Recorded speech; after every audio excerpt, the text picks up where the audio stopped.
नमस्कार, मैं हूं आपके साथ ज्योति कनौजिया। आइए नजर डालते हैं फटाफट खबरों की ओर।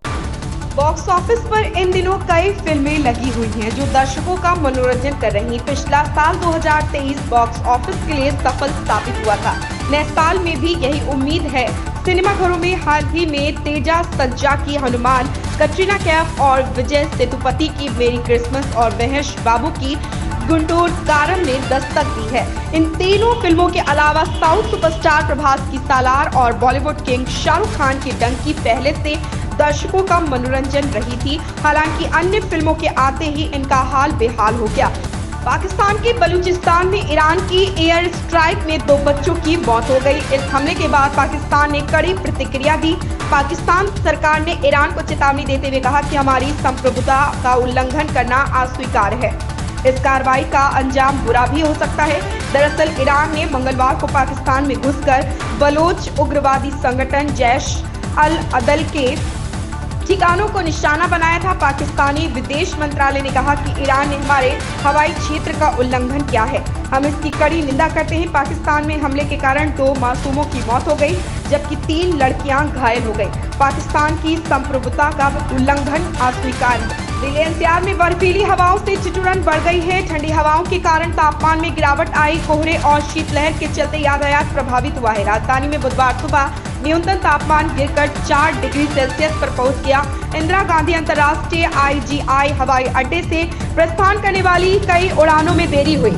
कोहरे के कारण खराब दृश्यता के बीच कई ट्रेनों के विलंबित होने के कारण यात्रियों को नई दिल्ली रेलवे स्टेशन NDRS पर इंतजार करते देखा गया। जून में होने वाले विश्व कप से पहले सारी निगाहें IPL पर हैं, लेकिन लीग का कार्यक्रम अब तक जारी नहीं हुआ। IPL की संचालन परिषद के चेयरमैन अरुण सिंह धूमल ने अमर उजाला से खुलासा किया है कि इस बार लीग का कार्यक्रम एक साथ नहीं बल्कि चरणों में जारी किया जाएगा। ऐसा लीग और आम चुनाव के आपस में टकराने के चलते हो रहा। लीग को 2 माह के अंदर कराना है। इसका आयोजन 21 या 22 मार्च से 25 या 26 मई तक संभव है। धूमल बताते हैं कि IPL और महिला प्रीमियर लीग WPL की तैयारियों पर काम चल रहा है। WPL फरवरी के मध्य से 10 मार्च तक और IPL 21-22 मार्च से शुरू होकर 25-26 मई तक खत्म करने की योजना है। शाहरुख खान ने पिछले साल रिलीज अपनी 3 फिल्मों पठान, जवान और डंकी के साथ यह साबित कर दिया कि आखिरकार उन्हें बॉलीवुड का बादशाह क्यों कहा जाता है। शाहरुख की एक झलक पाने के लिए फैंस बेताब रहते हैं। यही कारण है कि किंग खान का एक वायरल वीडियो भी सोशल मीडिया यूजर्स का खासा ध्यान आकर्षित करता है। हाल ही में अभिनेता को इंडियन ऑफ द ईयर के सम्मान से नवाजा गया। इसी बीच SRK का एक वीडियो इंटरनेट जगत में ताबड़तोड़ वायरल हो रहा, जिसमें वह मुंबई के एक क्लिनिक से निकलते नजर आ रहे हैं। हालांकि इसी दौरान कुछ ऐसा होता है जिसे देख नेटिजन्स की भौवें तन जाती हैं।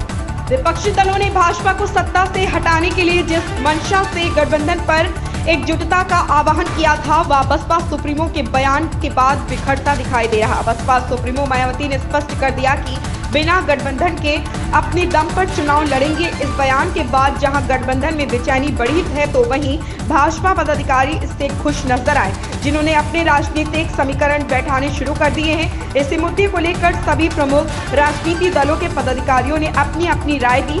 बसपा सांसद हाजी फरजुल्लाह रहमान का कहना है कि इस बारे में ज्यादा कुछ नहीं कह सकता, लेकिन पार्टी को गठबंधन के साथ आना चाहिए। उपराज्यपाल मनोज सिन्हा ने उत्तरी कश्मीर के बारामूला में मंगलवार को जनरल बिपिन रावत स्टेडियम का उद्घाटन किया। इस दौरान उपराज्यपाल ने कहा कि देश ने बारामूला स्टेडियम का नया नाम जनता को समर्पित करके बहादुर सैन्य रणनीतिकार जनरल बिपिन रावत को श्रद्धांजलि अर्पित की। जनरल बिपिन रावत ने विभिन्न पदों पर उत्तरी कश्मीर में सेवाएं दी।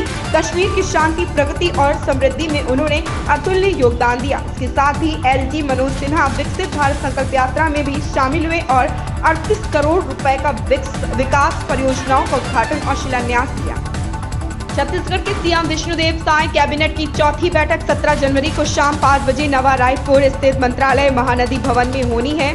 इस बैठक में छत्तीसगढ़ के लिए मोदी की गारंटी यानी बीजेपी के घोषणा पत्र में किए वादे महतारी वंदन योजना पर मोहर लग सकती है। इस अहम योजना के तहत प्रदेश की महिलाओं को हर महीने 1,000 रुपए मिलेंगे, यानी साल में 12,000 रुपए।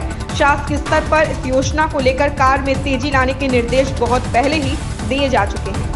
अयोध्या में प्राण प्रतिष्ठा कार्यक्रम को देखते हुए लखनऊ पुलिस ने ट्रैफिक डायवर्जन किया है। इसके तहत भारी वाहनों को अयोध्या जाने के लिए प्रतिबंधित किया गया। लखनऊ से अयोध्या होकर संत कबीरनगर, बस्ती, गोरखपुर, महाराजगंज जाने वाले भारी वाहन परिवर्तित मार्ग से जा सकेंगे। वहीं 20 जनवरी से छोटे वाहनों के लिए भी मार्ग परिवर्तित किया जाएगा। श्रद्धालुओं की भीड़ व भविष्य के अन्य आयोजनों के आधार पर पुलिस आगे की रणनीति बनाएगी। कानपुर में कोहरे की वजह से मंगलवार को 67 ट्रेनें 23 घंटे तक लेट रही। सोमवार को आने वाली ट्रेनें मंगलवार और सुबह की गाड़ियां शाम को पहुंची। रात 8 बजे तक करीब 3000 यात्रियों ने टिकट निरस्त कराए। ऑनलाइन यूटीएस ऐप से हुए टिकटों का रिफंड नहीं मिल सका।